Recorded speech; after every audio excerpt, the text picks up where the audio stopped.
तो कैसे हैं आप सब।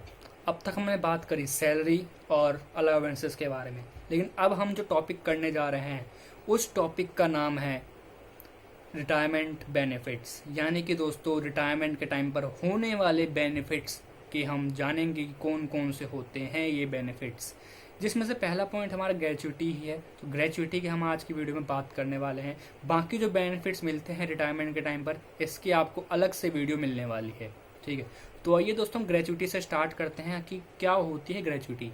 ग्रेचुइटी देखो दोस्तों, वो पेमेंट होती है, यानी कि ग्रेचुइटी वो पेमेंट होती है जो कोई एम्प्लॉयर अपने एम्प्लॉय को देता है। ठीक है, जैसे यहाँ पे लिखा है, हम इससे पढ़ते हैं पहले। जैसे यहाँ लिखा हुआ है कि भाई ऐसी पेमेंट, ठीक है ध्यान रखना, ऐसी पेमेंट जो एम्प्लॉयर अपने एम्प्लॉय को देता है। ठीक है, किस लिए देता है? In appreciation of the past services, यानी कि उसके एम्प्लॉय ने जो है पास्ट सर्विसेज जो थी दी थी उसकी कंपनी के अंदर, वो सर्विसेज की एप्रिसिएशन में। यानी कि एक एम्प्लॉय है जब वो रिटायर हो रहा होता है तो उसको जो पेमेंट मिलता है, क्यों मिलता है वो पेमेंट? क्योंकि उसने उस कंपनी के अंदर पास्ट सर्विसेज दी थी, उसी की एप्रिसिएशन में उसको अपने एम्प्लॉयर की तरफ से जो पेमेंट मिलता है उसकी रिटायरमेंट के टाइम पर, बस वही ग्रेचुइटी होता है। सिंपल सी बात थी। अब ये जो ग्रेचुइटी है ये तो मिलता है रिटायरमेंट के टाइम पे, लेकिन रिटायरमेंट होती क्या है? रिटायरमेंट तो आपको पता है, वैसे नॉर्मल सा वर्ड है कि जब एक पर्सन की एज हो जाती है रिटायर हो जाता है। ठीक है, रिटायरमेंट, लेकिन इतना ही यहीं तक लिमिट नहीं है रिटायरमेंट। रिटायरमेंट के आगे भी मीनिंग है। रिटायरमेंट दो टाइप की होती है। एक तो होता है जब एज हो जाए, वॉलेंटरी अपनी मर्जी से रिटायर हो रहा है। ठीक है, मतलब जब उसकी एज होगी, नॉर्मल जिसको हम बोलते हैं नॉर्मल रिटायरमेंट, यानी कि 60 ईयर्स की आप जानते हैं एज होती है। ठीक है, इस एज में लोग रिटायर हो जाते हैं। लेकिन एक रिटायरमेंट जो होती है ना, जिसकी मैं बात कर रहा हूँ, वो रिटायरमेंट होती है दूसरी वाली। वो होती है डेथ हो गई किसी एम्प्लॉय की, या उसकी बॉडी अब काम करने लायक नहीं रही, मान लो उसके हाथ पैर या कहीं कुछ जो है चोट लग गई जिससे वो अब काम करने लायक नहीं रहा, तो तब वो रिटायरमेंट ले लेता है। ठीक है, दो टाइप की रिटायरमेंट होती है। ये दो केस होते हैं यानी कि रिटायरमेंट के। आप सिंपल सा ये भी कह सकते हो, पहला केस जब एम्प्लॉय अपनी मर्जी से एक एज के बाद रिटायर हो जाता है, लेकिन दूसरा केस जब एम्प्लॉय जो है एक्सीडेंट में अपने चोट लग जाती है उसको, तो वो अपनी मर्जी से फिर रिटायरमेंट ले लेता है, बिना अगर उसकी एज नहीं हुई तो भी रिटायरमेंट ले लेता है। ठीक है, दो टाइप की हो गई। अब इसमें जो पहला केस है हमारा, कि जब एम्प्लॉय अपनी मर्जी से रिटायर होता है यानी कि 60 ईयर एज होने के बाद, तब उस केस में जो उसको ग्रेचुइटी मिलता है ना, वो एम्प्लॉय खुद रिसीव करेगा। अब सिंपल सी बात है ना, ग्रेचुइटी वो खुद रिसीव करेगा। लेकिन अगर यहाँ पे एम्प्लॉय की डेथ हो जाए, या वो एम्प्लॉय अब चलने फिरने लायक नहीं है, उसके हाथ पैर में चोट लगी हुई है, तो उसके जो बॉडी ढंग से काम नहीं करे, तो चल भी नहीं सकता वो ढंग से, तो उस केस में क्या होगा कि जो उसका लीगल हायर है, लीगल हायर का मतलब क्या है कि जो एम्प्लॉयर का कोई भी रिलेटिव वगैरह है, लाइक सन वगैरह हो गया, डॉटर वगैरह हो गई, या वाइफ होगी, स्पाउस यानी कि, ठीक है, एम्प्लॉय तो हमारा कोई भी हो सकता है, यानी कि उसका जो स्पाउस है वो भी आके पेमेंट ले सकता है ग्रेचुइटी का। ठीक है, सिंपल सी बात थी यहाँ पे। यानी कि जब डेथ हो या डिसेबलमेंट हो जाए तब लीगल हायर ले सकता है, लेकिन जब एम्प्लॉय एक एज होने के बाद ग्रेचुइटी पाता है यानी कि रिटायरमेंट लेता है, तो क्या करेगा? एम्प्लॉय खुद ही आके ग्रेचुइटी का अमाउंट लेगा। ठीक है, बस ये दो पॉइंट मेरे को यहाँ पे बताने थे, ये दो पॉइंट हमारे हो गए कंप्लीट। अब मूव करते हैं कि ग्रेचुइटी जब एम्प्लॉय रिसीव करता है रिटायरमेंट पे, यानी कि एम्प्लॉय ने अपनी मर्जी से एज होने के बाद रिटायरमेंट ली है, उस केस में जो उसको अमाउंट मिलेगा ग्रेचुइटी का, वो सैलरी हेड के अंदर टैक्सेबल होगा। ठीक है, जैसा कि आप जानते हैं कि भाई ग्रेचुइटी क्या है? एम्प्लॉय के लिए इनकम है। अगर एम्प्लॉय के लिए इनकम है तो साफ सी बात है, गवर्नमेंट कहती है भैया आपको जो इनकम हुई है ना, लाओ उसका टैक्स हमें तो थोड़ा सा। तो बस इसीलिए एम्प्लॉय का अगर मिलता है ग्रेचुइटी का अमाउंट, तो वो टैक्सेबल होगा सैलरी हेड के अंदर, क्योंकि उसको मिले किससे है? एम्प्लॉयर से। और मैंने आपको शुरू में बताया था सैलरी के फर्स्ट वीडियो में कि जब भी एम्प्लॉयर से कोई पेमेंट मिलती है एम्प्लॉय को, तो बस वो टैक्सेबल होगा सैलरी हेड के अंदर। तो इसलिए यहाँ पे भी जो ग्रेचुइटी है एम्प्लॉयर से ही मिल रहा है, तो बस ये टैक्सेबल होगा सैलरी हेड के अंदर। सिंपल सी बात थी। अब लेकिन दूसरा केस जिसकी मैं बात कर रहा था, कि जब ग्रेचुइटी जो है लीगल हायर के द्वारा रिसीव हो, जब लीगल हायर, एम्प्लॉय का लीगल हायर ग्रेचुइटी रिसीव करे, तो उस केस में क्या होगा? लीगल हायर, एक बात बताओ, क्या लीगल हायर एम्प्लॉयर का एम्प्लॉय है? नहीं है ना भाई, उसकी कंपनी में काम थोड़ा ना कर रहा है वो। वो तो बस उस एम्प्लॉय के बिहाफ पर गया है पेमेंट लेने, तो उसका एम्प्लॉय तो है नहीं वो कंपनी का। सिंपल सी बात है, जब उसका एम्प्लॉय नहीं तो उसको जो मिलेगा ग्रेचुइटी का अमाउंट एम्प्लॉय के बिहाफ पर, तो वो अमाउंट भी क्या होगा, टैक्सेबल नहीं होगा सैलरी हेड के अंदर, क्योंकि उसका एम्प्लॉय तो है नहीं वो। तो इसीलिए जो ग्रेचुइटी का अमाउंट अगर लीगल हायर को मिलता है तो वो जो अमाउंट है वो कहाँ टैक्सेबल होगा, इनकम फ्रॉम अदर सोर्सेज के अंदर। ये यहाँ पे जो है गवर्नमेंट कहती है कि भाई अगर किसी लीगल हायर को अगर अमाउंट मिला है ग्रेचुइटी का, तो वो कहाँ जाके टैक्सेबल होगा, वो टैक्सेबल हमारा होगा इनकम फ्रॉम अदर सोर्सेज के अंदर। अब बात आती है कि भाई ग्रेचुइटी की जो टैक्स ट्रीटमेंट कैसे होती है, इनकी टैक्स वैक्स जो हम निकालते हैं इस पर कैसे निकालते हैं, कैसे पेमेंट देते हैं, क्या क्या इसमें एग्जेम्पशन मिलती है। तो ये जो ग्रेचुइटी है ये 3 टाइप के एम्प्लॉयज़ ले सकते हैं। 3 टाइप के एम्प्लॉयज़, हाँ सर बिल्कुल 3 टाइप के एम्प्लॉयज़ कौन कौन से होते हैं सर? पहला तो यही है गवर्नमेंट एम्प्लॉयज़, यानी कि ऐसा एम्प्लॉय जो गवर्नमेंट वर्कर है, यानी कि गवर्नमेंट के लिए काम करता है। पहला एम्प्लॉय वो हो गया एक टाइप का। दूसरा एम्प्लॉय एक, यानी कि ऐसा एम्प्लॉय जो कि पेमेंट ऑफ ग्रेचुइटी एक्ट के अंदर कवर्ड हो, पेमेंट ऑफ ग्रेचुइटी एक्ट 1972 के अंदर कवर्ड हो, तो वो दूसरे टाइप का एम्प्लॉय हो गया। एक तीसरा एम्प्लॉय भी होता है बॉस, तीसरा कौन सा, अदर एम्प्लॉयज, यानी कि जो सिंपल हम ये कह लें कि जो employ payment of gratuity act 1972 के अंदर कवर्ड नहीं होता है, वो एम्प्लॉय तीसरे टाइप में आता है। दूसरे में कौन सा आता है, जो पेमेंट ऑफ ग्रेचुइटी एक्ट के अंदर कवर्ड होता है। और पहला कौन सा था आपको पता है, लग गया है अब तो, गवर्नमेंट एम्प्लॉयज। ठीक है, अब जब हम गवर्नमेंट एम्प्लॉयज की बात कर लें, अगर गवर्नमेंट एम्प्लॉयज, अब जरूरी नहीं कि गवर्नमेंट एम्प्लॉयज ही हो, ये एम्प्लॉय जो है किसी लोकल अथॉरिटी का भी, गवर्नमेंट जो यानी कि गवर्नमेंट की अथॉरिटी होगी वो भी, तो उसका भी एम्प्लॉय हो सकता है। ठीक है, तो यहाँ पर देखो, अब जब भी जो गवर्नमेंट का एम्प्लॉय है उसको जो भी अमाउंट मिलेगा डेथ कम रिटायरमेंट का, यानी कि जब वो रिटायरमेंट ले रहा है या डेथ हो गई है उसकी, तो उस टाइम पर जो भी उसको ग्रेचुइटी मिलेगी उसको या उसके लीगल हायर को, तो वो टैक्स से एग्जेम्प्ट होगी। सिंपल सी बात ही, अगर उसको या उसकी लीगल हायर को मिलती है ग्रेचुइटी का अमाउंट, तो वो जो है एग्जेम्प्ट होगा टैक्स से, सेक्शन 10 सब सेक्शन 10 आई के अंदर। ठीक है, आई बोलो या 1 बोल लो, सिंपल सी बात है। अब यहाँ पर देखो सेकंड पार्ट हमने बात कर ली गवर्नमेंट एम्प्लॉय की, इसकी कहानी हमारे पास खत्म हो जाती है यहीं पे, क्योंकि इसमें ज़्यादा कुछ है नहीं, 100% हमारा ये टैक्सेबल नहीं होता, 100% इसमें एग्जेम्पशन मिल जाती है। ठीक है, अब बारी आती है employees covered under payment of gratuity act 1972 section 10 sub section 10(2) यानी कि डबल आई। ठीक है, आपको इसी तरीके से लिखना है एग्जाम के अंदर भी जैसे मैंने यहाँ पे लिखा हुआ है, क्योंकि इसके अंदर बहुत सी सेक्शंस ऐसे हैं, सेक्शन 10 10(2), तो वो न्यूमेरिकल वाला 2 लिखा हुआ है, यानी कि ऐसे वाला, तो ऐसे वाले का मतलब अलग होता है और इस वाले का मतलब अलग होता है, इसलिए आपको ऐसे का ऐसा लिखना है, इसलिए मैं बोल रहा हूँ डबल आई। ठीक है, ताकि आपको याद रहे। अब यहाँ देखो, ये जो employees covered under payment of gratuity act 1972 है, यानी कि इसके अंदर जो एम्प्लॉय कवर्ड होंगे उनके लिए अलग रूल है एग्जेम्पशन का, और जो इसके अंदर कवर्ड नहीं है उनके लिए अलग रूल है।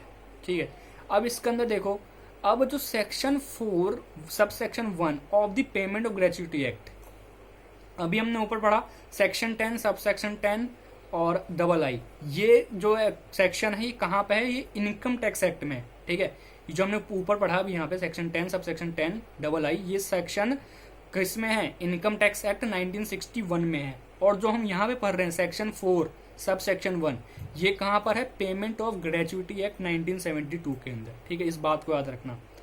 अब ये जो है ये एक्ट क्या कहता है, 1972 का एक्ट क्या कहता है कि gratuity shall be payable to an employ, यानी कि ग्रेचुइटी जो है एम्प्लॉय को मिलनी चाहिए। ठीक है, यानी कि एम्प्लॉय को पेबल होनी चाहिए।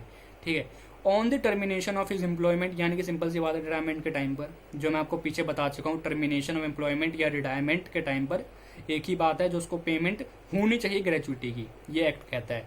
After he has render continuous service, जब वो कंटिन्यूस सर्विस दे दे। ठीक है, लेकिन 5 साल से कम की नहीं होनी चाहिए सर्विस, यही ये एक्ट मेन चीज बताता है कि जब वो सर्विस देगा ना तो 5 साल की मिनिमम होनी चाहिए सर्विस, अगर 5 साल से कम है तो ग्रेचुइटी का अमाउंट नहीं मिलेगा। ठीक है, यानी कि जब वो जो उसका सुपर एनुएशन कर रहे हो हम, ठीक है, ये अलग टॉपिक बताऊंगा आपको एक अलग से इसके लिए। ठीक है, ऑन हिज रिटायरमेंट, और रेजिग्नेशन, यानी कि जब वो रिटायर हो रहा है उस टाइम पे उसकी सर्विस को कम से कम 5 साल हो जाने चाहिए, तभी जाके उसको ग्रेचुइटी मिलेगा। ठीक है।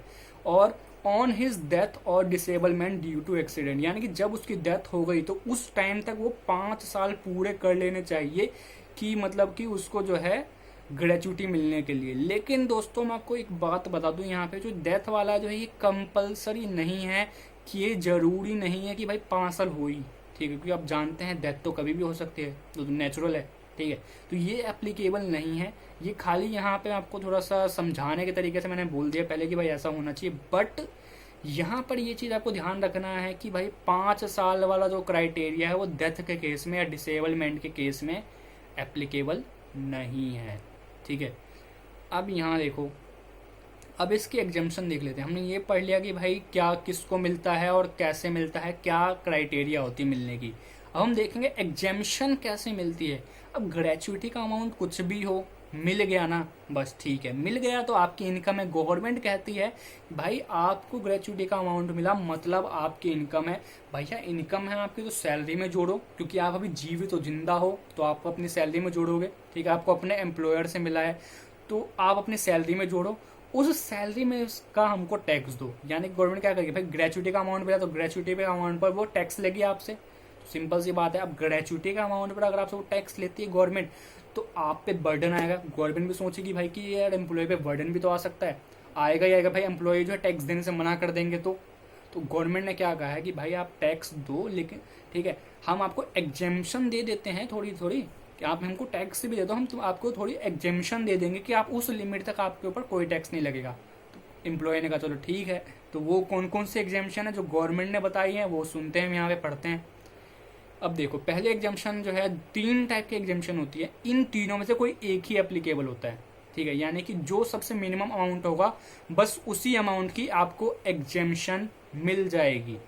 3 अमाउंट कौन कौन से? पहला तो वही जो ग्रेचुइटी का एक्चुअल अमाउंट आपको रिसीव हुआ है अपने एम्प्लॉयर से, पहला अमाउंट यही है। दूसरा अमाउंट कौन सा है? 15 डेज सैलरी, 15 दिन की सैलरी। यानी कि 15 दिन की सैलरी का क्या मतलब है? यानी कि जिस ईयर में आपने काम करा है उसके ठीक पिछले मंथ आपने की जितनी सैलरी थी, यानी कि रिटायरमेंट आपने जब ली है उससे ठीक पहले, यानी कि ठीक पिछले महीने में कितनी सैलरी आपको मिल रही थी, बस उसी सैलरी को मान करके, उसी सैलरी के बेसिस पर हम आपकी 15 दिन की सैलरी निकालेंगे। यानी कि 15 दिन की सैलरी आपको 1 साल में एक्स्ट्रा दी जाएगी। ठीक है, आपको 12 महीने सैलरी मिलती थी, लेकिन 15 दिन की सैलरी हम एक्स्ट्रा देंगे ग्रेचुइटी के रूप में। यही है दूसरा टाइप का एग्जाम्पशन। ठीक है, यानी कि 15 दिन की सैलरी एक्स्ट्रा देंगे। अभी 15 दिन निकालेंगे कैसे, कौन से 15 दिन?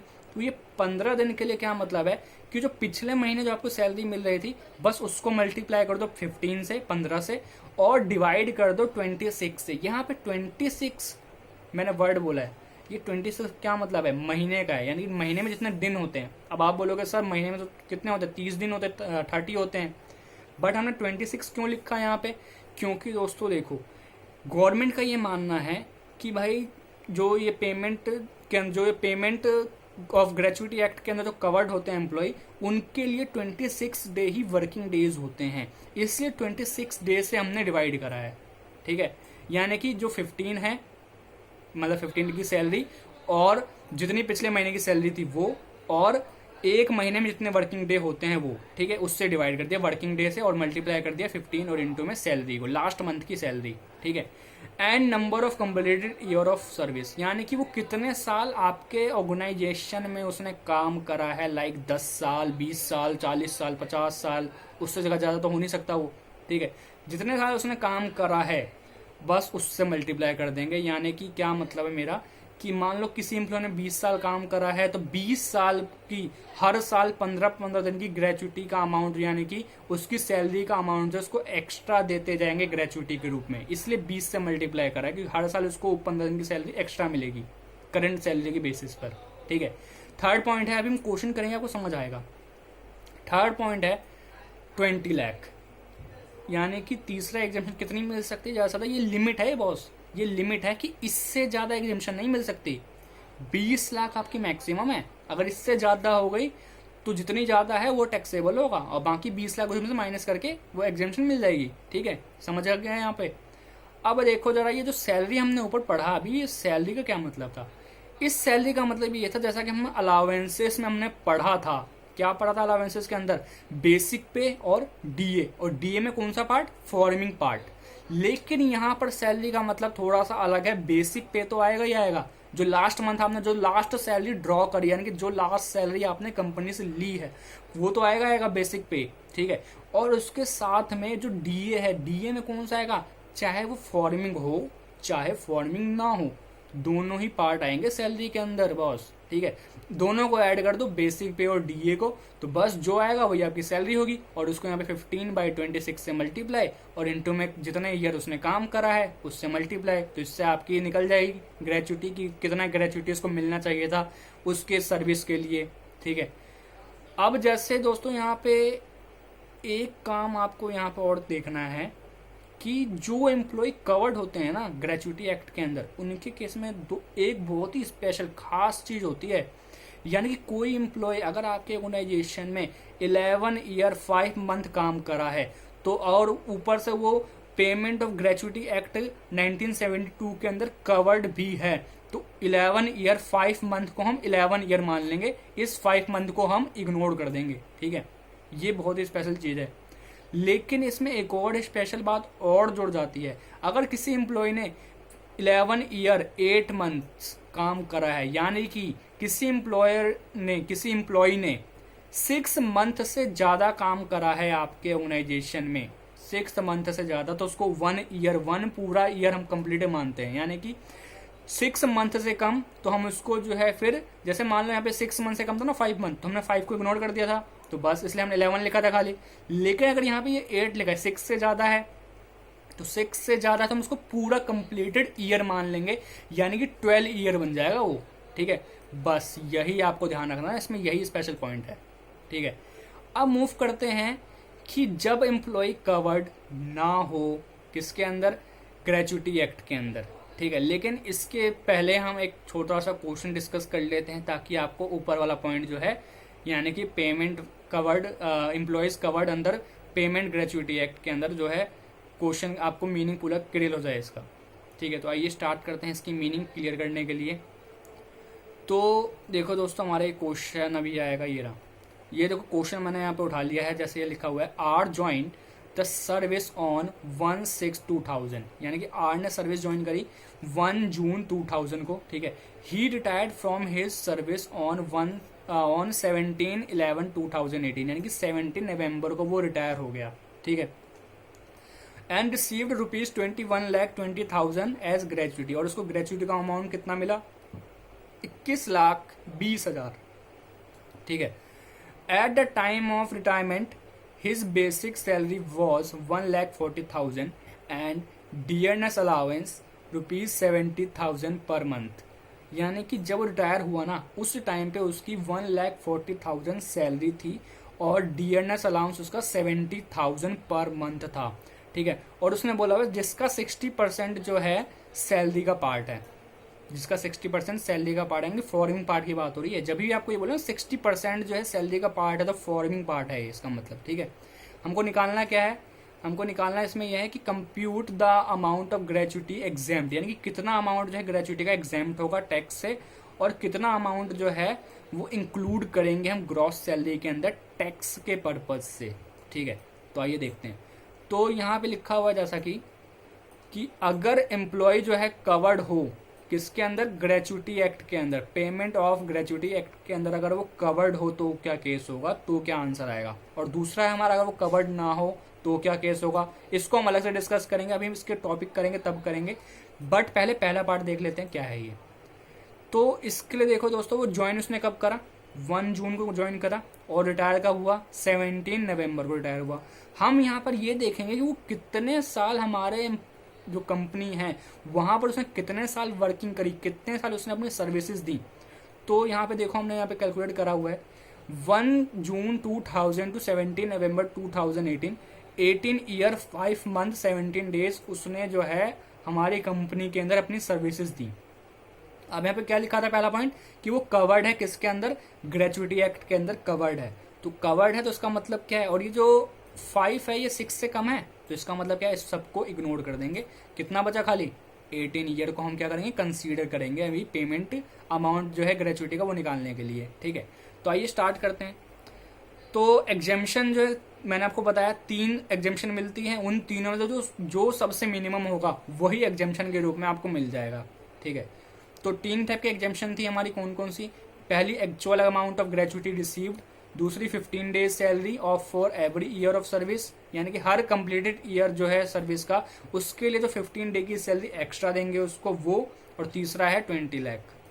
ठीक है, अब देखो यहाँ पे जो ये मैंने सैलरी आपको पहले ही बताया था, ऊपर डॉक्यूमेंट में पढ़ा था यहाँ पे कि सैलरी का क्या मतलब था, बेसिक पे और डीएनएस अलाउंस दोनों को ऐड करते हैं। मैंने आपको यहाँ पे ये बताया था कि डीएनएस अलाउंस में हम फॉर्मिंग और नॉट फॉर्मिंग दोनों पार्ट को लेते हैं, यानी कि हम इसमें जो है इस बात को इग्नोर कर देंगे, कौन सी बात, 60% वाली, इसको हम इस केस में इग्नोर कर देंगे जब एम्प्लॉय कवर्ड हो ग्रेचुइटी एक्ट के अंदर तब, यानी कि हम अमाउंट कौन सा लेंगे, ये 70,000 वाला ही उठा लेंगे जो दिया हुआ है डीए के रूप में।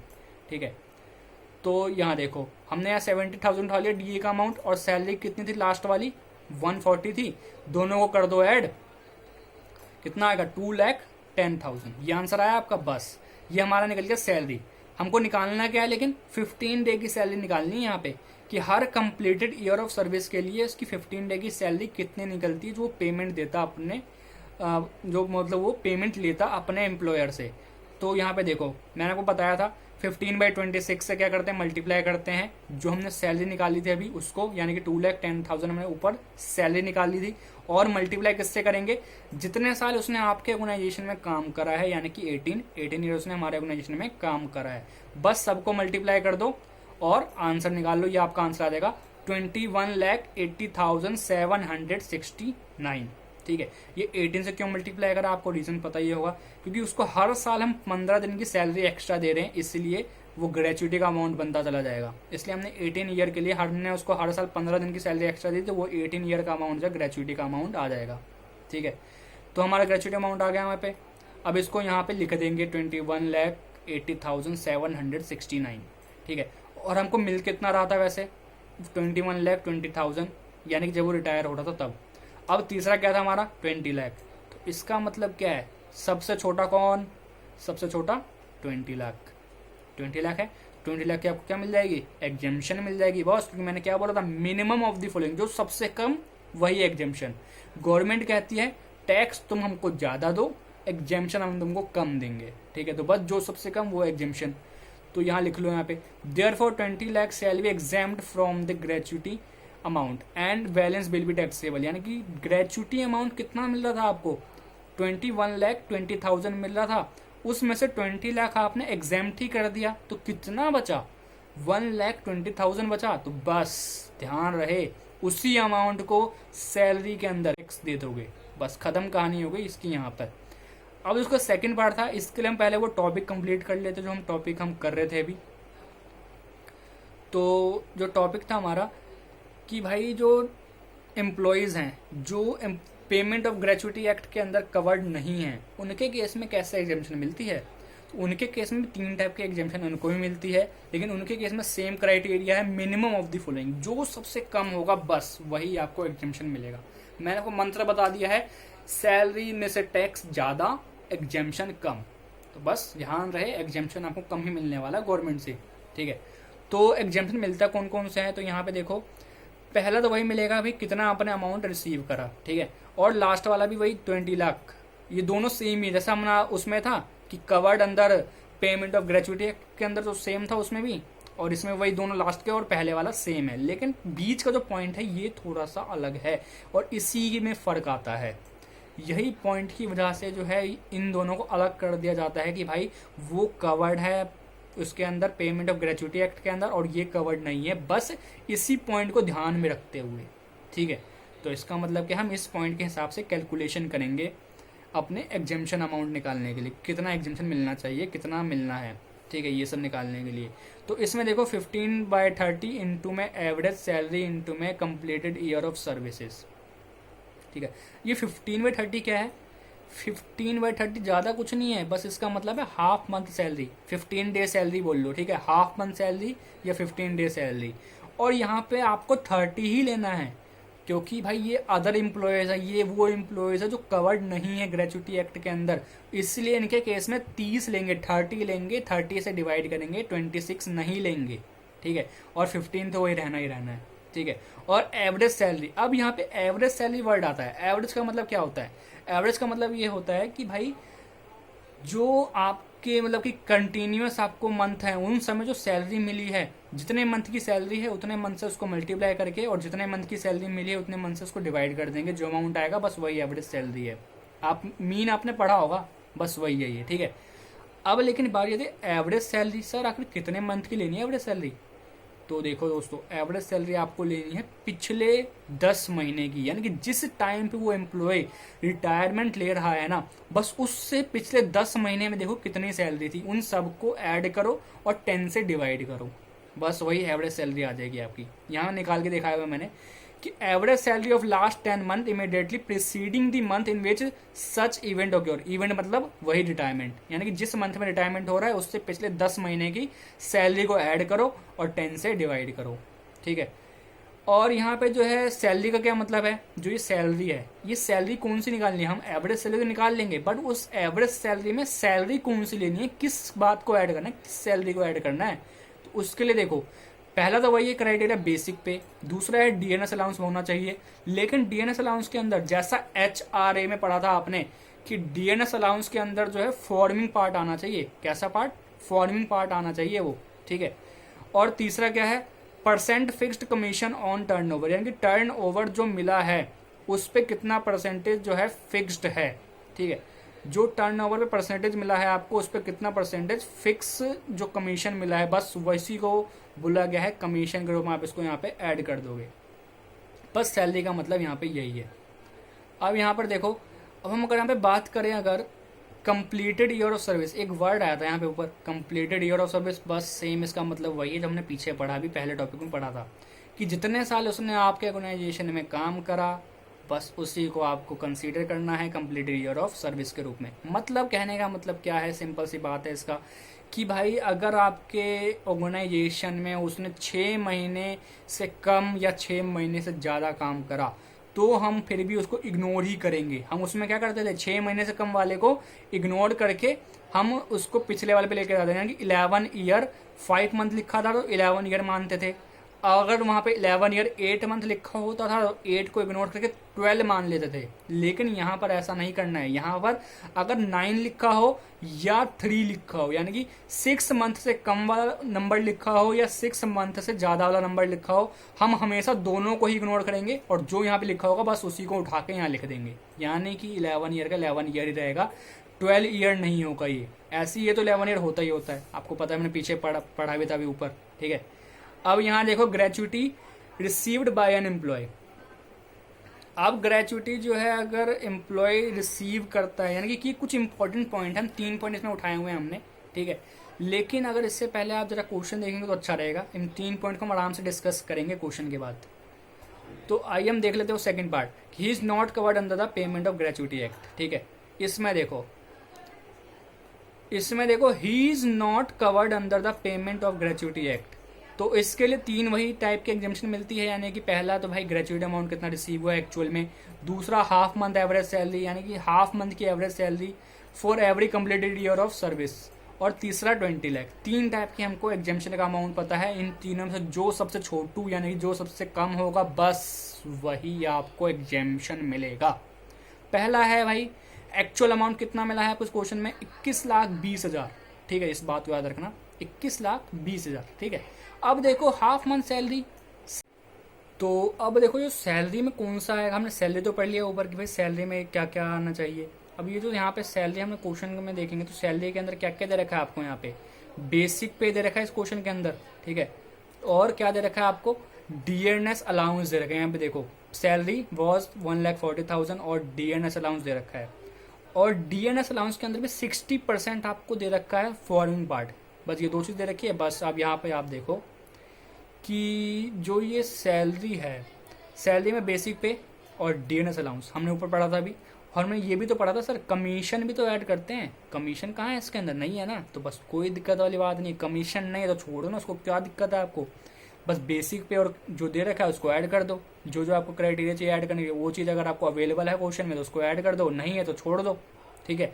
अब बेसिक पे कितना था? 1,40,000। डीएनएस अलाउंस कितना है? 70,000 है। बट हमको लेना कितना है यहाँ पे? फॉर्मिंग पार्ट लेना है। तो फॉर्मिंग पार्ट कितना होगा इसके अंदर? 60% है। तो 60% से मल्टीप्लाई कर दो 70,000 को, जो आंसर आएगा उसको ऐड कर दो। कितना आंसर आया? 42,000 आया। और ये कितना था बेसिक पे? 140 था। दोनों को कर दिया ऐड, 182,000 आ गया। ठीक है, ये निकल गया हमारा सैलरी। लेकिन हमको निकालना क्या है इसके अंदर? हमको निकालना तो एवरेज सैलरी है ना। तो ये देखो ना भाई, क्या करना है इसके अंदर। अब यहाँ देखो, हमको ये तो नहीं पता इसके अंदर कि एवरेज सैलरी पिछले महीने का हमको पता लगी है इतनी थी उसकी। ठीक है, सैलरी हमको पता लगी पिछले महीने इतनी सैलरी थी उस एम्प्लॉय की। लेकिन क्या हमको उससे पहले की सैलरी पता है? नहीं पता है ना। कोई दिक्कत वाली बात नहीं है। जो आपने सैलरी निकाली है ना लास्ट मंथ वाली, बस उसको ही 10 से मल्टीप्लाई कर दो तो आपके 10 मंथ की सैलरी निकल आएगी। और उस 10 मंथ की सैलरी को 10 से डिवाइड कर दो तो आपकी एवरेज सैलरी निकल आएगी, जो कि वही अमाउंट निकला है जो आपका सैलरी का अमाउंट था। ठीक है, बस सिंपल सी बात, खत्म हो कहानी यहाँ पे। अब निकाल लो हाफ मंथ की सैलरी कितनी होगी। बस क्या करेंगे, जो अमाउंट निकला है एवरेज सैलरी का वो इंटू में 15/30, यानी कि वही ऊपर हमने करा था भी 1/2 बोले, या हाफ मंथ है ना इसलिए 15/30, और इंटू में कंप्लीटेड ईयर ऑफ सर्विस, कितने ईयर सर्विस उसने कंप्लीट कर ली है। तो यहाँ पे देखो हमने यहाँ निकाला था अभी यहाँ पे आंसर, उसकी कंप्लीटेड ईयर कितनी थी? 18 ईयर 5 मंथ 17 डेज। चाहे कितनी भी हो, हमको मानना कितना है, पीछे वालों को इग्नोर कर देना है इस केस में, और 18 ईयर को मान लेना है। 18 ईयर उसकी कंप्लीटेड ईयर ऑफ सर्विस आ गई। ठीक है, उससे मल्टीप्लाई कर दोगे आप, तो जो हमारा फाइनल आंसर आएगा वो ये आएगा 16,38,000। ठीक है, ये अमाउंट हमारा किसका आ गया? हाफ मंथ सैलरी का अमाउंट आ गया। तो इसको हम यहाँ पे जाके लिख देंगे, ये लिख दिया हमने 16,38,000। और तीसरा क्या था लिमिट? 20 लाख का लिमिट था, बस इसको भी लिख दो। इन तीनों को जब लिख दोगे आप, इन तीनों में ढूंढो सबसे छोटा कौन। सबसे छोटा 16,38,000, उसको आप लिख दो यहाँ पे, एग्जाम्प्ट होगा वो। और बाकी जो बच गया इसमें, जो भी बच गया, कितना मिल रहा था? 21,20,000 मिल रहा था। अब कितना अमाउंट बचेगा यहाँ पे? तो इसका जो आपका अमाउंट बचेगा वो ज़्यादा नहीं बचेगा, वो बचेगा 4,82,000। तो बस उस अमाउंट पे आपको टैक्स पे करना है। टैक्स पे कैसे करेंगे? उसको हम ऐड कर देंगे ग्रॉस सैलरी के अंदर, बस टैक्स पे कर दोगे आप, खत्म कहानी। इस क्वेश्चन हमारा हो गया वाला कंप्लीट। अब मैंने आपको ऊपर हमें कुछ पॉइंट छुड़वाए थे, जरा उन पॉइंट को डिस्कस कर लेते हैं। ये कुछ बहुत ही स्पेशल पॉइंट्स हैं। तो ये देखो, जो ये एक स्पेशल पॉइंट कौन कौन सा है? पॉइंट नंबर 1, जब ग्रेचुइटी जो है एम्प्लॉय रिसीव करता है पिछले साल में, यानी कि एक एम्प्लॉय है, अब जरूरी तो नहीं है कि वो भाई खाली एक ही जगह काम करे अपनी पूरी लाइफ टाइम में, क्या पता वो कहीं और काम कर रहा हो, यानी कि जहाँ पर वो आज काम कर रहा है उससे पहले वो किसी और कंपनी में लगा हो, तो वहाँ पर उसने रिटायरमेंट लेकर रिजाइन कर दिया हो, तो उस टाइम पे भी उसको ग्रेचुइटी मिला हो। और जब उसको ग्रेचुइटी मिला हो तो उसकी इनकम हुई होगी, तो उसने कहीं ना कहीं एग्जेम्पशन भी ली होगी। अब उसने जब एग्जेम्पशन ली, यानी कि देखो वही बात लिखी है यहाँ पे, अगर उसने पिछले साल में उसको कोई अमाउंट मिला है ग्रेचुइटी का, और उसने उस अमाउंट पे उसने अगर एग्जेम्पशन ले ली है सेक्शन 10(10) के अंदर, तो वो उसको अभी भी एग्जेम्पशन मिल सकता है। ठीक है, यानी कि पहले उसने एग्जेम्पशन ले चुका है पिछले जहाँ पे काम कर रहा था उस काम से मिलने वाले ग्रेचुइटी के लिए, और अब वो जहाँ पे काम कर रहा है उस एम्प्लॉयर से उसको जो ग्रेचुइटी मिलेगा रिटायरमेंट के टाइम पर, उस ग्रेचुइटी के लिए भी एग्जेम्पशन ले सकता है। लेकिन यहाँ पर एक बात का ध्यान रखना, उसने पहले जितना एग्जेम्पशन ले चुका था, जो 20 लाख वर्ड था ना यहाँ पे कि 20 लाख उसको ज़्यादा से ज़्यादा ले सकता है एग्जेम्पशन, तो ये वर्ड यहाँ पे अप्लाई होगा। यानी कि पूरे लाइफ टाइम में वो जितनी मर्जी ग्रेचुइटी ले ले, लेकिन उसको एग्जेम्पशन 20 लाख की ही मिलेगी। यानी कि जितने मर्जी एम्प्लॉय से वो ग्रेचुइटी ले ले, एग्जेम्पशन भाई देखो 20 लाख की मिलेगी, ऐसा गवर्नमेंट कहती है। ठीक है, तो इसका मतलब क्या है, अगर उसने जो है पहले 10 लाख का उसने ग्रेचुइटी लिया था और उसकी उसने एग्जेम्पशन ले ली, तो 10 लाख बचे, 20 में से 10 लाख को माइनस कर देंगे। वही लिखा है यहाँ पे कि जितना उसने लिया था उसको हम अमाउंट को रिड्यूस कर देंगे, उस अमाउंट को 20 लाख में से। यानी कि the limit of 20 lakh shall be reduced by the amount of exemption availed. जितना पहले एग्जेम्पशन ले ली उतने अमाउंट को 20 लाख में से रिड्यूस कर देंगे, जो अमाउंट बचेगा बस उतने की उसको आप डिडक्शन यानी कि एग्जेम्पशन दे देंगे। ठीक है, खत्म कहानी, पहला पॉइंट खत्म।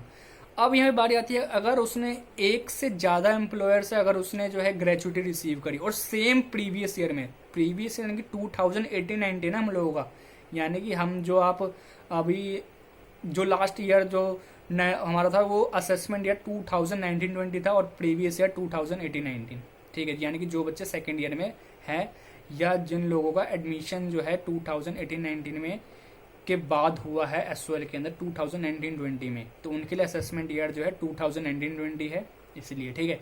अब यहाँ पर देखो, in the same previous year, यानी कि जब वो ले रहा है एग्जाम्शन ले रहा है, यानी कि कहने का मतलब है कि जब उसको ग्रेचुटी मिली एक से ज़्यादा एम्प्लॉयर से सेम प्रीवियस ईयर में, ठीक है, तो जो लिमिट है यहाँ पे भी सेम लिमिट अप्लाई होगी 20 लाख वाली की, वो 20 लाख तक की क्या ले सकता है, एग्जाम्शन ले सकता है, ठीक है।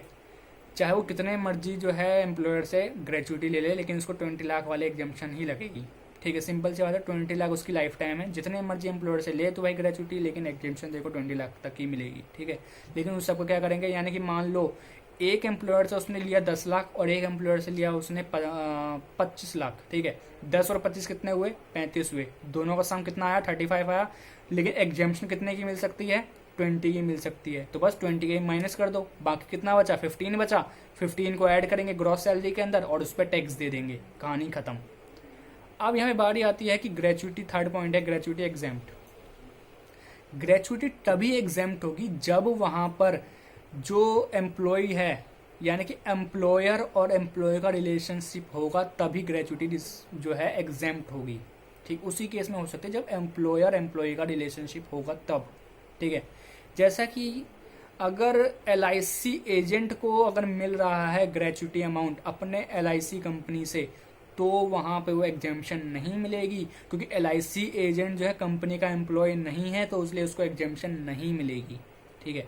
तो ये थे हमारे कुछ 3 मेन पॉइंट्स। आई होप आपको ये वीडियो पसंद आई है। अगर पसंद आई तो भाई लाइक भी कर देना, शेयर तो जरूर करना, और सब्सक्राइब तो 100% श्योरिटी के साथ कर देना, और बेल आइकन को दबाना मत भूलना। Thanks for watching. तो मिलते